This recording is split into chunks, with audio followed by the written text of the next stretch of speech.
Hello guys, welcome to UK mass ముచ్చట్లు. ఈరోజు మనము బ్యాంక్ కార్డ్స్ గురించి తెలుసుకుందాము. యూకేలో మనం ఏ జాబ్ చేయాలన్నా లేకుంటే ఎక్కడికైనా వెళ్ళాలన్నా ట్రాన్స్పోర్ట్ కోసం ఖచ్చితంగా ఈ బ్యాంక్ కార్డ్స్ అనేవి లేకుంటే ఆయిస్టర్ కార్డ్ అనేది ఖచ్చితంగా కావాలి.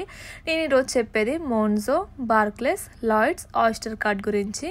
అయితే ఇవే కాదు, ఇంకా చాలా ఉంటాయి యూకేలో, కానీ నేనైతే ఇవి అప్లై చేసుకున్నాను. ఇవన్నీ కూడా ఫ్రీ ఆఫ్ కాస్టే, అన్నీ కూడా మనం ఆన్లైన్లో అప్లై చేసుకోవాలి. ముందుగా మనము మోన్జో గురించి తెలుసుకుందాము. ఈ మోన్జో కార్డ్ అనేది ఈజీ టు అప్లై అండి.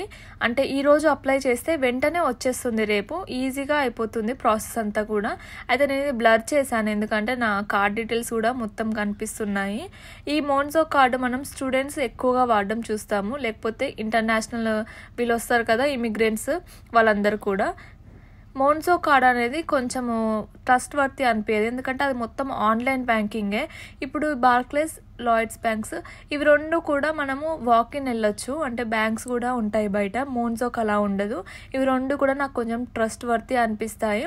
అండ్ ఇప్పుడు మోన్జోకైనా, బార్క్లేస్కైనా, లాయిడ్స్కైనా మూడింటికి కూడా మనకి యాప్ అనేది ఉంటుంది. మనకి ఎంత మనీ వస్తున్నాయి, ఎంత మనీ వెళ్తున్నాయి, ప్రతి ఒక్కటి కూడా నోటిఫికేషన్ వస్తుంది. ఈ ఆయిస్టర్ కార్డ్ అనేది ఓన్లీ ట్రాన్స్పోర్ట్కే. మనం ట్రైన్ ఎక్కాలన్నా, బస్ ఎక్కాలన్నా ఈ కార్డు మనం యూజ్ చేయవచ్చు యూకేలో.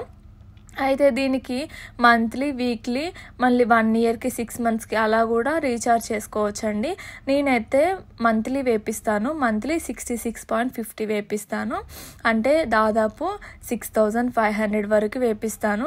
ఇక ఇక్కడ జోన్స్ కూడా ఉంటాయి. లండన్లో 1 to 4 జోన్స్ వరకు నేను ట్రావెల్ చేయొచ్చు ఫ్రీగా, కానీ ఓన్లీ బస్సెసే, ట్రైన్స్ కాదు.